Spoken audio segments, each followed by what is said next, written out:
Bharatiya Janata party एक ऐसी party है जो एक विचारधारा के साथ चली आई। विचारधारा है देश की सेवा, लोगों की सेवा, जिसको हम जन सेवा कहते हैं। इसी विचारधारा के ऊपर भारतीय जनता पार्टी काम करती है।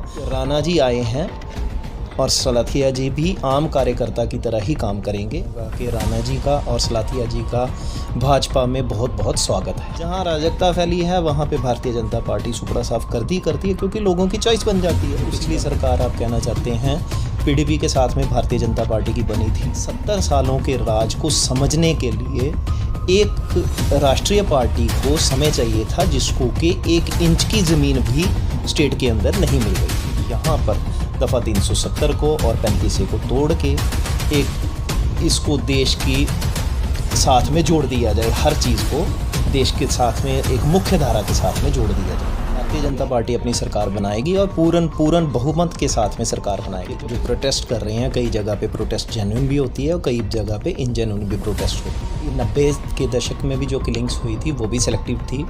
एक पर्टिकुलर कम्युनिटी को निशाना बनाया गया था। आज के टाइम पे ये बौखलाहट है जिसकी वजह से ये सेलेक्टिव किलिंग्स हो रही है। गोलगप्पे वाला निहत्थे गोलगप्पे वाले को, जो कि अपनी दिहाड़ी बना के किसी तरह से बिहार में अपने घर को चला, उसको मार गिराया गया। पाकिस्तान जो पिछले 47 के बाद से ये सोच रहा है कि कश्मीर को वो लेगा, मुझे पूरा यकीन है मोदी जी के होते, अमित शाह जी के होते ये इनके सपने कभी सच नहीं होंगे। और मैं कहता हूँ कि कश्मीर ना उसको आज तक मिला है और ना हम लोग कभी देंगे। कश्मीर हमारा है, हमारा ही रहे। जमा डोगरी मैं अक्षय सागर और आप देख रहे हैं रफ्तार जम्मू। चंद पलों की गुफ्तगू और सच से करवाएंगे रूबरू। रफ्तार जम्मू के माध्यम से आज हमारे साथ बातचीत करने के लिए मौजूद हैं जम्मू भारतीय जनता पार्टी के वरिष्ठ नेता ब्रजेश गुप्ता जी। ब्रजेश गुप्ता जी, रफ्तार जम्मू में आपका हार्दिक अभिनंदन है। धन्यवाद जी अक्षय जी। ब्रजेश गुप्ता जी, हम देख रहे हैं कि जिस तरह से पिछले कुछ दिनों से राजनीतिक गलियारों में एक अजीब सी हलचल मच चुकी थी कि जो नेशनल कॉन्फ्रेंस के 2 दिग्गज नेता देवेंद्र सिंह राणा और सुरजीत सिंह सलाथिया जी भारतीय जनता पार्टी ज्वाइन कर रहे हैं। इस क्यास पर उन्होंने आज पूर्ण विराम लगा दिया और दिल्ली में जाकर देवेंद्र सिंह राणा जी ने और सुरजीत सिंह सलाथिया जी ने भारतीय जनता पार्टी तरुण चुग जी की अध्यक्षता में ज्वाइन कर ली। अब ये दोनों नेता भारतीय जनता पार्टी के लिए काम करेंगे और जिस तरह के ये चेहरे हैं, आपको क्या लगता है कि इन्हें हर जगह प्राथमिकता दी जाएगी या जो ऑलरेडी पिछले 25-30-50 सालों से भारतीय जनता पार्टी के साथ काम कर रहे हैं उन्हें पहले आगे रखा जाएगा? देखिए जी, आपने कहा कि सुरजीत सिंह सलाथिया जी ने और देवेंद्र सिंह राणा जी ने ज्वाइन किया है, तो मैं सबसे पहले कहूँगा कि राणा जी का और सलाथिया जी का भाजपा में बहुत बहुत स्वागत है। पर आपने साथ में एक सवाल रखा कि क्या उनको प्राथमिकता दी जाएगी। तो मैं एक चीज़ आपको बता दूं कि भारतीय जनता पार्टी एक ऐसी पार्टी है जहां नेतृत्व जो होता है ऊपर से वरिष्ठ नेताओं का चलता है और वहां से ही सीनियरिटी के बेसिस के ऊपर ही पार्टी के कार्यकर्ता काम करते हैं। ऐसा कुछ नहीं है कि मुझे लगता नहीं है कि ऐसा कभी भी होगा कि भारतीय जनता पार्टी में ऊपर से आने के ऊपर बाद में किसी को प्राथमिकता दी जाएगी। मुझे ऐसा नहीं फील होता। तो राणा जी आए हैं और सलाथिया जी भी आम कार्यकर्ता की तरह ही काम करेंगे और उसके बाद उनकी अपनी किस्मत है। जितने वो इंटेलिजेंट, जितने वो सक्षम लीडर होंगे, उतनी आगे वो भाजपा में चले जाएंगे। 2014 से लेकर आज तक देखा गया है कि भारतीय जनता पार्टी जिस भी राज्य में इलेक्शन के दौरान जाती है और अदर्स पार्टीज़ का वो ज़्यादातर सुपड़ा साफ कर देती है। अब हाल ही के दिनों में जम्मू कश्मीर में भी इलेक्शन होने वाले हैं, क्योंकि डिलिमिटेशन की जो रिपोर्ट है आ जाएगी, उसके बाद इलेक्शन मतलब यहाँ पर होने संभव हैं। तो आपको क्या लगता है, इलेक्शन से पहले जो भी अदर पार्टीज़ के बड़े बड़े नेता हैं या कुछ इस तरह का हमारे भारतीय जनता पार्टी की तरफ से किया जाएगा कि जम्मू में अपोजिशन ही नहीं रहेगा? ऐसा है कि भारतीय जनता पार्टी, आपने बोला कि उन स्टेट्स में जहाँ पे जाती है वहाँ पे सुपड़ा साफ़ कर देती है। सुपड़ा साफ़ नहीं कर देती है। भारतीय जनता पार्टी जिन स्टेट्स में राज जो है भारतीय जनता पार्टी का है, वहाँ पे आप देखेंगे कि एक शासन बड़ा अच्छे से चल रहा है। और जिन राज्यों में भारतीय जनता पार्टी की अपनी सरकार नहीं है, वहाँ पे मैक्सिमम केसेस में आपने ये फ़ील किया होगा कि अराजकता फैली हुई है, वहाँ की लीडरशिप में कमियां हैं, वहाँ पे लोगों का भला नहीं हो सकता। भारतीय जनता पार्टी एक ऐसी पार्टी है जो एक विचारधारा के साथ चली आई। विचारधारा है देश की सेवा, लोगों की सेवा, जिसको हम जन सेवा कहते हैं। इसी विचारधारा के ऊपर भारतीय जनता पार्टी काम करती है।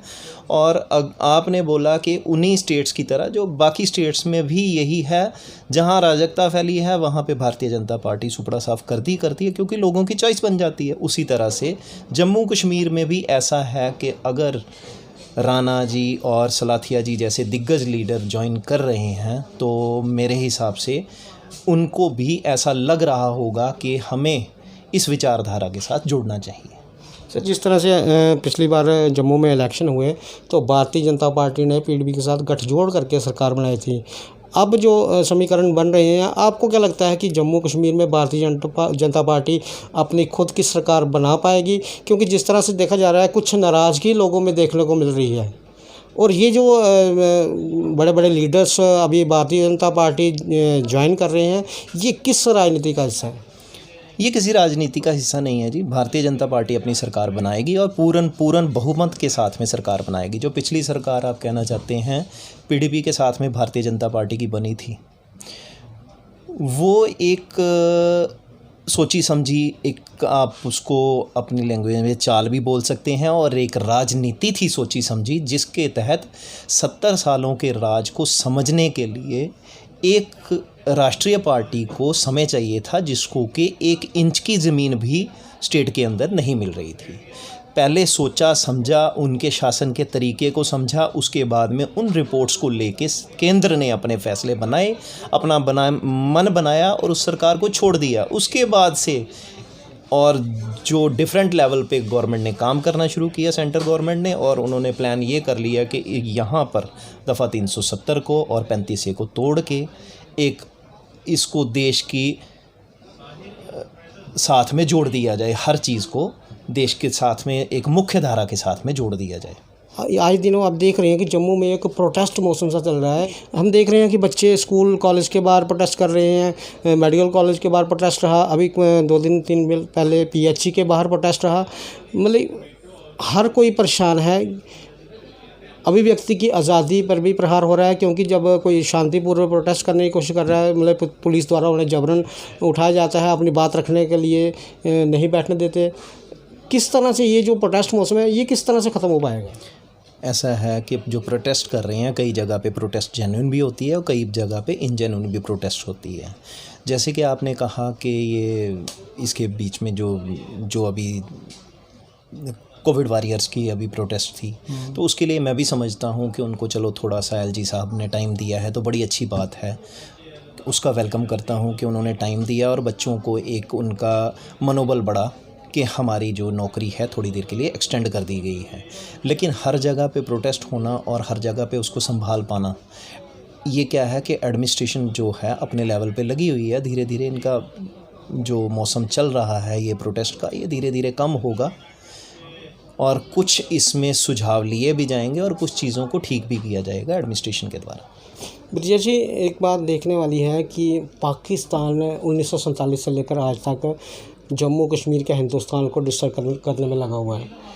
पिछले 30-32 सालों से आतंकी भी कश्मीर में आतंक फैला रहे हैं और जम्मू कश्मीर में अमन शांति को भंग करने के लिए लगे हुए हैं। जो रणनीति आतंकवादियों ने आज से 30-32 साल पहले अपनाई थी सिलेक्टिव किलिंग की, इस बार जो पिछले 10-15 दिनों में किलिंग हुई है कश्मीर में, सेलेक्टिव किलिंग हुई है, ऐसे कैसे देखते हैं आप? ऐसा है अक्षय जी, जो किलिंग्स सेलेक्टिव हो रही हैं, ये 90 के दशक में भी जो किलिंग्स हुई थी वो भी सेलेक्टिव थी। एक पर्टिकुलर कम्युनिटी को निशाना बनाया गया था। उस टाइम पे मेरा कहना है कि मिलिटेंसी अपने पीक पे थी, वो शुरुआत थी मिलिटेंसी की। और आज के टाइम पे ये बौखलाहट है जिसकी वजह से ये सेलेक्टिव किलिंग्स हो रही हैं। मिलिटेंट्स पाकिस्तान और मिलिटेंट्स के सपोर्टर्स ये लोग बौखला गए हुए हैं और आज बौखलाहट में वो क्या कर रहे हैं कि हमारे पास में लास्ट ऑप्शन बची है सेलेक्टिव किलिंग्स की, एक पर्टिकुलर कम्युनिटीज़ की किलिंग की।